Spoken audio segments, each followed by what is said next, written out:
At the end of term, your supervisors literally say to you, this is not a holiday. You are not going home for a holiday. It makes work feel like a 24-hour thing. But we made it out the other end. Good luck if that is coming for you.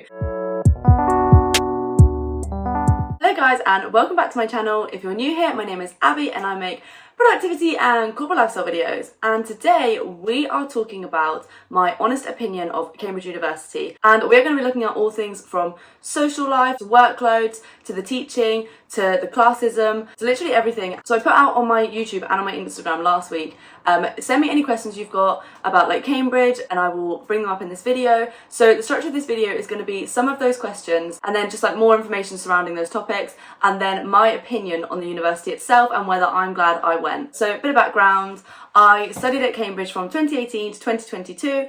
I studied chemical engineering, I did a bachelor's and a master's.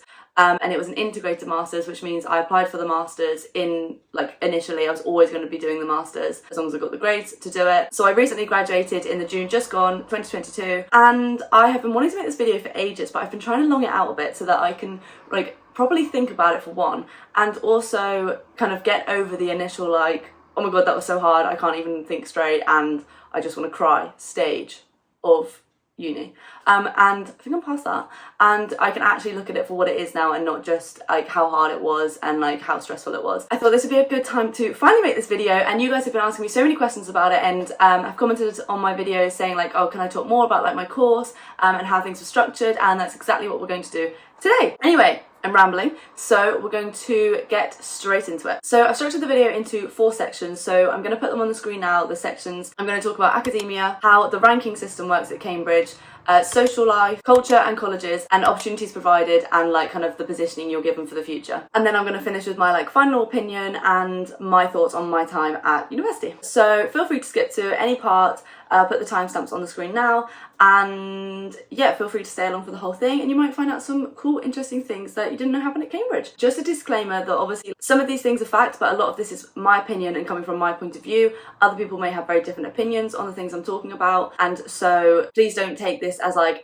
this is exactly what Cambridge will be like for you, because everybody has different experiences. People take different subjects, which means you have completely different experiences, but this is just my opinion from my perspective of how my 4 years went and everything I learned about Cambridge in that time. Now we're going to actually get into it. Okay, so we're going to start off with academia, and I'm going to touch on my course and what that was like, but first I'm just going to explain kind of the rough teaching style at Cambridge, which I think is quite different to other unis. So of course we have lectures like every other uni, and the amount of lectures you have completely varies on your course, and then with these lectures you're either given essays or question sheets, which are big maths problems, engineering problems, and you're set them weekly usually, and you do them, and then you take them to things called supervisions. And basically it's a bit I think other unis are called seminars, and it's 2 to 3 people with 1 professor, and he sets you work each week, example, a question sheet or an essay, and then you hand it in to him a couple of days before your supervision. Then you go to your supervision and you sit with this professor and you go through the questions, you go through the answers, you go over what went wrong, what you didn't understand,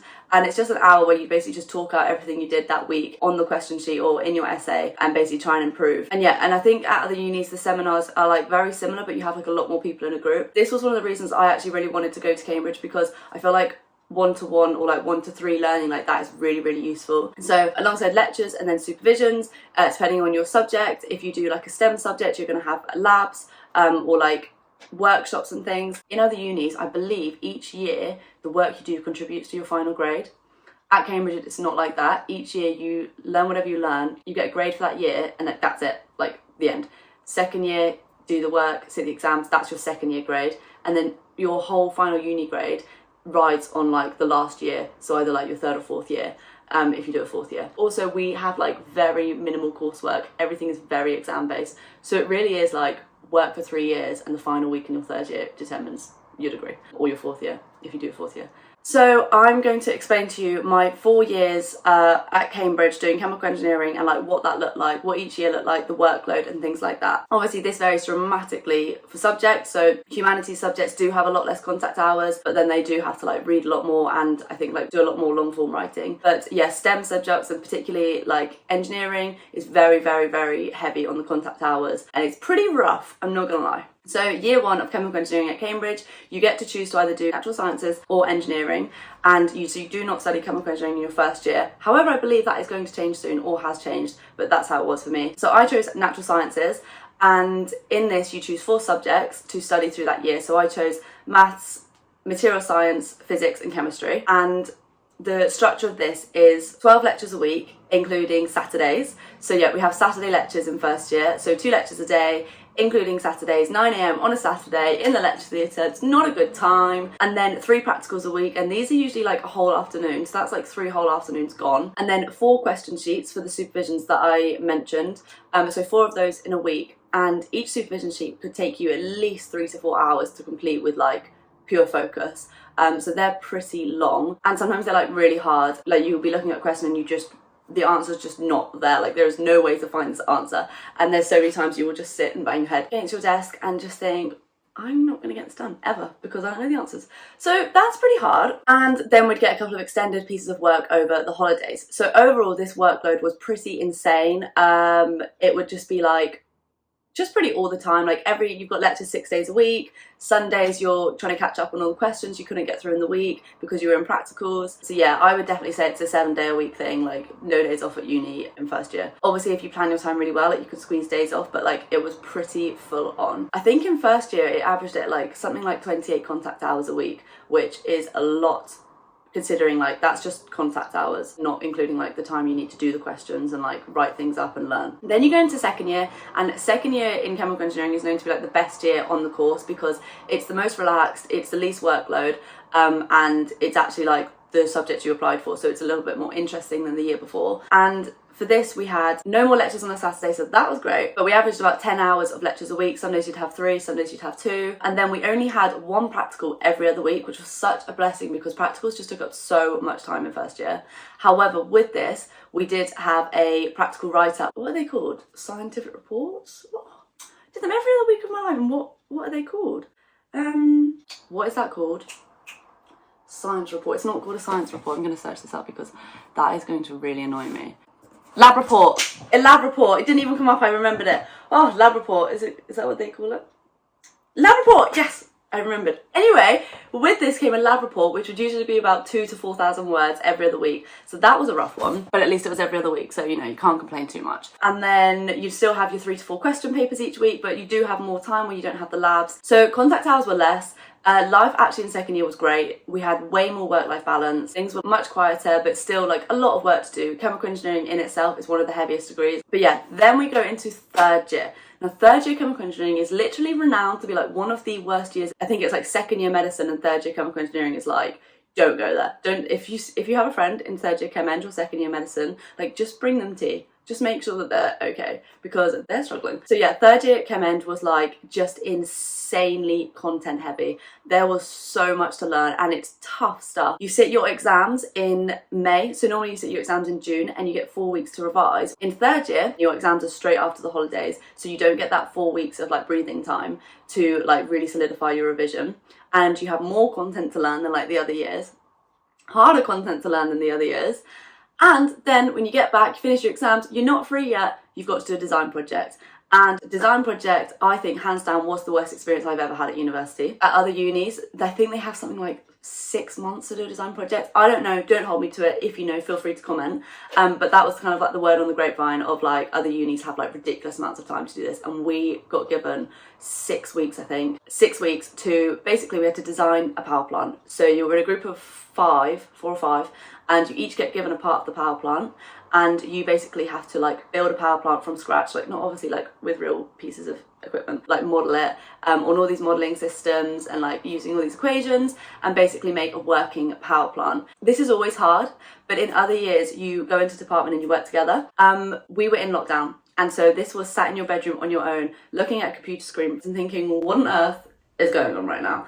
So that was a really low point. At one point I literally blocked it out. What was my section? At one point, the liquid through my separator was moving at the speed of light. Like that's how my calculations had come out, and I was like, this is not good. I don't know what to do now. There were many, many all-nighters in that time, and yeah, it was not good. But we made it out the other end.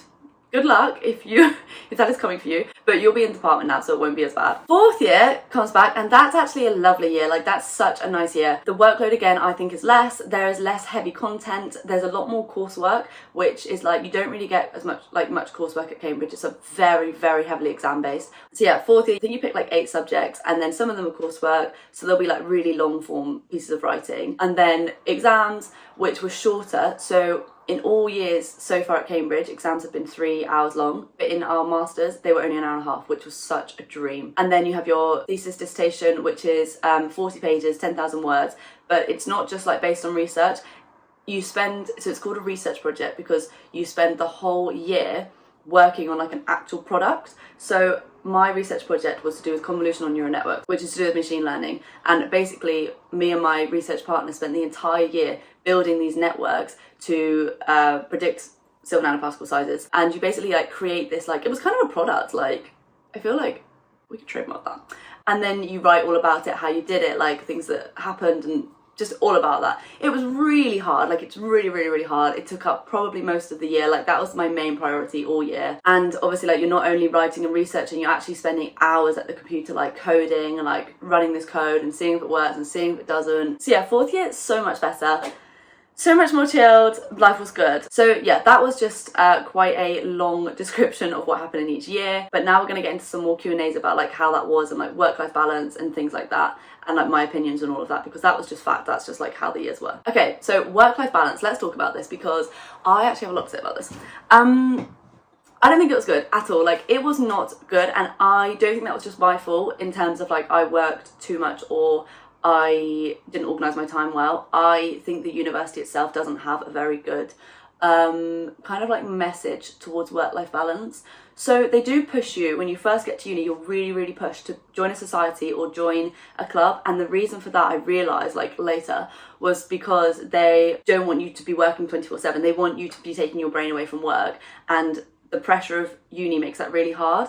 And so if you're forced to go to society or forced to go to a club, you have to take your brain off work for that. The reason you can't take your brain away from work is because the pressure is immense. Like, it's a bubble. You walk into like Cambridge, you walk into that little bubble, and it's like, it's honestly like nothing I've ever experienced before. I would compare it to a boarding school. I've never been to a boarding school, but that's what I imagine a boarding school is like, but maybe worse. So things like, you have supervisions like 6 p.m. There's no like day off. Every day's a work day. Every day is like, you know, you wake up and you're like signing into uni. There's always something happening. There's always something you need to do. It makes work feel like a 24-hour thing. And when I say work, I mean like uni work. Everyone is very intimidating. Like, everyone kind of talks about how much they work, and so then you're like, oh, like I've not done enough, like so and so is doing this. So that's like really bad vibes. So yeah, the work-life balance I think is rubbish. I don't think, it's not encouraged to take time off. It's not encouraged to have weekends off. At the end of term, your supervisors literally say to you, this is not a holiday. You are not going home for a holiday. This is time for you to work. I don't know whether they do that because they think you won't. Like, I would always go and revise on a holiday. They're like, oh, you should rest, but this is not time off. And I'm like, what do you mean? Like, now I'm stressed, and so I'll be working, and then when I take like a little bit of time off, I'm like, take a time off, like, oh my god, someone in my course isn't going to be taking time off and I'm going to fail. Maybe it's just me, maybe I'm just like an absolute crazy lady, but yeah, that's the vibe I got anyway. Maybe I took it the wrong way, maybe other people don't get that vibe, but yeah, if you can, try and get like, maybe work longer days in the week and take a day off, like, do it, please. Do you get lots of support? Now, this is like an interesting one because like, yes, but also no. So you get support in terms of, there's a college nurse and you get a DOS. So your DOS is kind of head of your studies, make sure that your work's going okay. And then you get a tutor, which is like head of your well-being. And like, they do reply, they are responsive. I loved my DOS. Like, he was really lovely, like really nice. He actually cared. Like, he would actually be like, are you stressed? Like, how are you?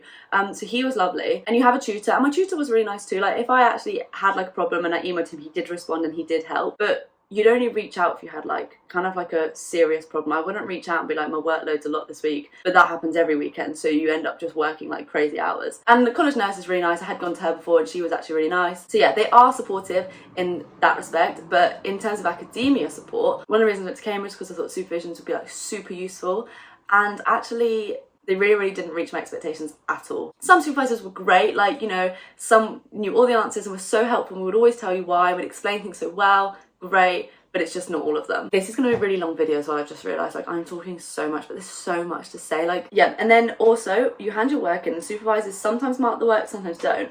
But when I say they mark the work, like, this is another reason that you feel like pressure, is because when they mark your work, they don't like tick it and be like, great job, or maybe they do, maybe they just didn't do that to mine, but they'll be like, okay, or could be better, something like that, like something that's kind of like, you just shouldn't have bothered, like, just don't say anything, just be like, I'm gonna help you improve in the session, just don't put anything on my work. Like, I didn't do that many essays in supervisions, but I have people that I know like submitted essays and they would literally get like question marks on their work, like, what is this? But like, that took me 10 hours on Sunday. Like, come on, help a girl out here. Okay, what is the competition like? Guys, what is the competition like? Let me tell you, the competition, insane, like insane. These people are so clever, like hats off to literally every single person on my course, because you guys got it going on. Like, what a clever bunch of people. Like, you spend your life in school, like, obviously performing well, because that's like how you've managed to get into Cambridge, A-levels, performing well. You get to uni and you're like, oh my goodness, you're all insane. Like, how am I meant to compete with you? Like, sorry, you guys can have it. Like, I don't know how I'm gonna compete with any of you. Yeah, competition is insane. Genuinely the cleverest people like ever, like, wow. But yeah, imposter syndrome was crazy. But you just have to realize, like, everybody is feeling the same way. Everybody realizes that everybody else is really clever. So you're all thinking like, oh, you're clever. And you're all then feeling less clever, but actually you're all just really clever. Okay, next up we've got, how does the ranking system work? So at Cambridge, when you sit your exams each year, you are then ranked against the rest of your like subject cohort, from like first to last, on like where you came with your grade, and you get told where you come. So if you come last, like, you'll know about it. If you come first, like, great, like, you'll also know about that. And yeah, weird thoughts on that. It's interesting, I guess, to know where you came, but again, it's like, if you come kind of in the lower end, like, that's like very demotivating. And you also then, imposter syndrome like 101, you like obviously then they're going to think I'm not as clever as the rest of my year. I don't think the ranking thing's ideal, but I don't think it's that deep. You see a number and you're like, cool, whatever. Oh, what's actually cool though is in my final year, me and my like best friend at uni, like, we lived together in our final year. We literally came next to each other on the ranking. Like, how cute is that? Final question on academia is it possible with someone with a low GPA to get in? Now, GPA is an American term, I believe, and so I don't actually really know much about that. But if you know the subject you want to do, just go on the Cambridge website and it will tell you on the subject what you need. Have I missed anything? Because I don't want to miss anything out, because I've actually got so much gossip. Moving on to social life. Right, now we're going to get into the good stuff. Okay, social life. So first question on this one is there still a lot of classism? Now this is such an interesting question, because obviously, like, that is the stereotype of Cambridge. And just a bit of background, I'm a state school student, I'm first generation university student, so like that's my position entering Cambridge. And actually, like, going to Cambridge, I don't think it was that bad, not intentionally. People hang out with people that are like them, so I guess you probably do have like the friendship groups where if you were to like really zoom out and look at it, maybe there's like the different classes in the friendship groups. There is underlying classism though, from like in the past, where 100% there will have been a lot. Social life at the university is predominantly run by like sports teams, and I think that's actually the same at like most universities. And you can play sport in your college, but it's just like casual sport, or you can play sport for the uni, and once you play for the uni, you're in like the upper class of sport. So the teams you get, like the big teams, are like, you've got the rugby team, and you've got like the cheerleading team, you've got the lacrosse team, you've got the rowing team, and a lot of these things, like, you can't just, I don't think you can just get to uni and join them and be good. Cheerleading you can join if you've never done it before, but like lacrosse, you can't just join if you can't play. You can join like the lower teams and build your way up, yeah, 100%. But what I'm trying to get at here is basically, like, a lot of the teams are made up of people who've played that their whole life. I don't know how every other school in the UK works, but I know, like, I went to a state school, we didn't get offered things like rugby or lacrosse. And again, if people did do like things like lacrosse, rugby outside of school, that needs to be paid for. And so obviously, like, depending on like your income, you might not have the opportunity to do that. And so generally speaking, people that have been doing these sports their whole life have either gone to a private school where sports taken more seriously, I believe, or have been in like the financial position that like extra classes and things like that can be paid for outside of school. So if you're then in these teams because you've been doing it your whole life and like you've trained and you've got into these teams, you then basically like have access to a lot more in like the social world of uni. There's just access to these things that you don't get if you've like probably never played these sports in your life. Obviously, as I said, maybe you could join the third team and work your way up, but I don't know like what the chances are of like how that works. Sports teams get tickets to the Wednesday night like student nights. It's like really hard to get tickets to like literally the student night. Whereas if you're in a sports team, you could get tickets. So yeah, in that way, like if I played lacrosse my whole life, I think I'd have been in a better social position in terms of like enjoyment and access to like fun things. But then again, there's so many other factors to that, so I'm not like claiming that that's like a massive issue at Cambridge or like a massive classism issue that happens. It's just an observation. Next question is, what was your social life like? So now we talked about all of that. Social life was actually great. Like I was really worried when I went to uni that I was literally going to sit in my room and work for 4 years and not do anything else. But I like did go out. Wednesday student nights are like so much fun. Like you just like be with all your friends and have like so much fun. So yeah, that was great. But we also have things in place, I think, again, to try and take you away from your desk, to like make you go to them, that are super fun that you don't have at other unis. So we've got formals. Now formals are literally the best. So formals happen at all colleges, but some colleges don't take them as seriously and are more kind of like just a nice dinner. They have them quite a few times a week. King's, which was my college, take them so seriously. We had them every other week and we took them seriously. Like, they were like a party. You'd like dress like really fancy. It'd be like heels, dress, looking nice, 4-course dinner, wine, and then there'd always be a party in the bar afterwards, and then you'd go to the club. So it was literally like from like 5 p.m. when you start doing your makeup to like 1 a.m. 2 a.m. when you get in, like the best time. Like King's formals, like elite. As I said, other formals don't party as much. I don't think all of them have after parties, but they're still good. One thing about going to the clubs though, if there wasn't a formal, you would always have like a lot of work to do. So there'd be a lot of times where we would be working until like 9 p.m. but wanting to go out that night. So you'd like work, get ready in like 20 minutes and then be like drinking your drinks as quick as you could to get to the club, because you literally were so late, where you'd work so late, which was still fun. Like we still had a great time. But we never really got to have like those big prees that you have, like that I see at other unis, because we just wouldn't have the time. Like, and like people at Cambridge are fun as well. My best friends at uni are literally like just like me. Like we have so much fun, and like so many people do. Like the clubs are literally sold out because that's how many people like go out and have fun. Okay, next up, culture and colleges are next. So different colleges have different access to things because they all have different sports as well. So like some colleges are really like rugby heavy, some are football heavy, some are rowing heavy. That doesn't really change the access, I guess. That's just like the access to like people who want to do sports. But like tickets and things, like some colleges had access to tickets, some didn't. Bigger colleges usually have access to more things. So yeah, there is quite a lot to think about when choosing a college. It's not just, they're not just all the same with different names. And accommodation as well when choosing a college. Colleges have really different accommodation. Like some colleges are renowned for like really nice accommodation, and some have not very nice accommodation. And yet again, formals and events, like you have access to different events based on your college. So if you went to King's, we get access to every formal, whereas if you don't go to King's, you have to get a ticket from someone at King's as a guest. You can't just get tickets from like out of nowhere. You have to know someone in King's. Same with like John's Mabel, which is like renowned for like the best party ever. You can't get tickets to John's if you don't go to John's. Well, actually you can enter a ballot, but the likelihood of getting one is really low. But if you know someone at John's, they can get you guest tickets. Same with Trinity. So yeah, just like take that into account when you're choosing your colleges. Okay, now final thing is opportunities provided from going to Cambridge and whilst I was there. So they do actually have like quite a few extra things, and like this was really good. So for example, King's do an entrepreneurship lab and an entrepreneurship prize. So the entrepreneurship prize is you can apply any year, and even now, like after I've left uni, I can still apply as like an alumni, and you pitch a business idea and you go through all the rounds, and then you can win £20,000 at the end of it if you win. And then the entrepreneurship lab was a year-long course I did in 4th year, which is open to anyone in King's, where they like teach you like entrepreneurship skills, and you have like workshops, and then at the end of it you can pitch for funding for your idea and get funding. And me and my friend actually did that and we won, so that was really good. We got literally given like funding when we left uni. It wasn't like very much, it was like a small amount, but it was like still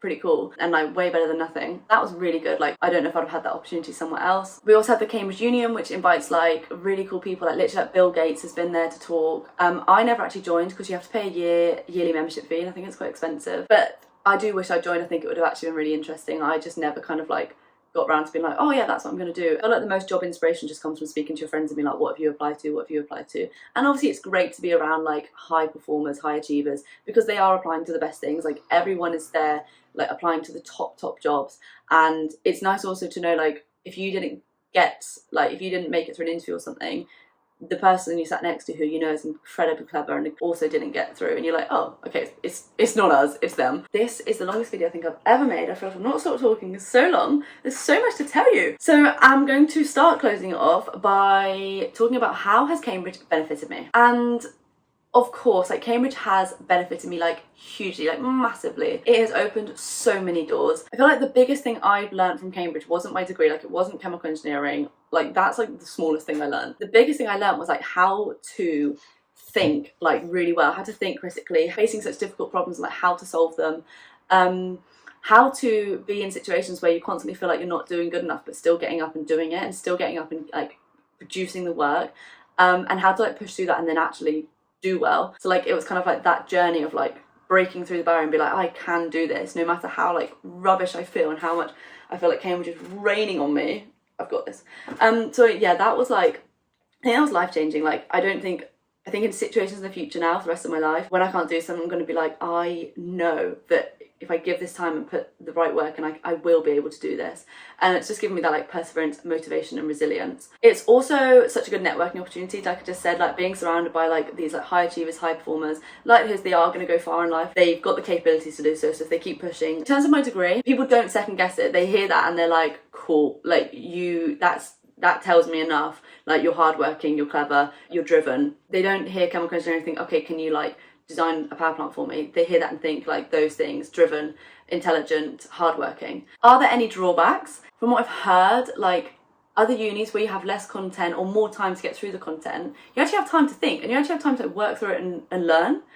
At Cambridge, so much was thrown at you in such short periods of time. I felt like I could never learn. I was just like trying to just do as much as I could, and I also feel like I never had like my own time to like achieve in other ways. So I love to do my own thing. Like anything I do, I'll always be trying to do my own thing on the side, and I think if I went to another uni, like my like side hustles would have like side hustled a lot better because I've had more time to put into them. But like one thing I love now about my life is like the work-life balance I do have, and so I can like focus on things like my YouTube and like things that I am doing for like myself, and like the side hustles are actually like side hustling rather than at uni when it was just like always second, third, fourth, fifth priority. And the final question, guys, oh my gosh, this video will end, I promise, is am I happy that I went? Now this is why I wanted to wait to make this video, because when I walked out of uni after my graduation, I literally thought to myself, I actually don't think I would have gone to Cambridge if I could redo it. I don't think I would have. I walked out of uni and thought that was just hellish. Like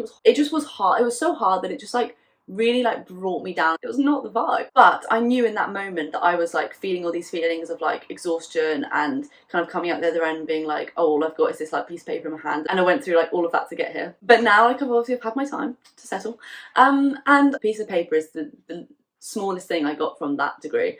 What I got was the experience. What I got was being put in those situations where I feel like I'm failing 24/7, but I managed to carry on and not fail. Like that's what I got from it. And what I got from it is the respect of like, I did this, like, you know, you don't know anything about me, but you know I did this, therefore you already know I'm hardworking, I'm driven, I'm all these things. And like, it's not to say if you don't have a Cambridge degree, you're not those things. Obviously 100%, like so many people are. You don't need a Cambridge degree to tell you that, but it helps if someone is obviously making their opinions on you and then you say that and they look at you differently. It's clearly done something. Yeah, I don't regret it. I would do it again, but I would do it again with more confidence in my ability and less stressed. I'd just be like, Abby, it's not that deep. Relax. So yeah, overall, I am happy I went, and I'm in a great position now because of it. So yeah, I think that's everything I needed to say. Oh gosh, I've gotten all hot. But yeah, I feel like I've just talked too much, and I'm really worried I've overshared. Just a quick summary again, like obviously everything's my opinion, my experience. Everybody's had a different experience. Like honestly, like I could talk to anyone else that went and I know they would have different opinions on some of these things, and that's cool. Like everyone's entitled to their opinion. This was my experience as one person on one subject. I hope that you did enjoy the video. I hope I didn't send you to sleep, and I hope that it was interesting. I'm going to end the video here. I hope you have a lovely week, and thank you for watching. As I say, like your support means so much to me. So if you did enjoy the video, please do like and subscribe, and I will see you next week. Bye.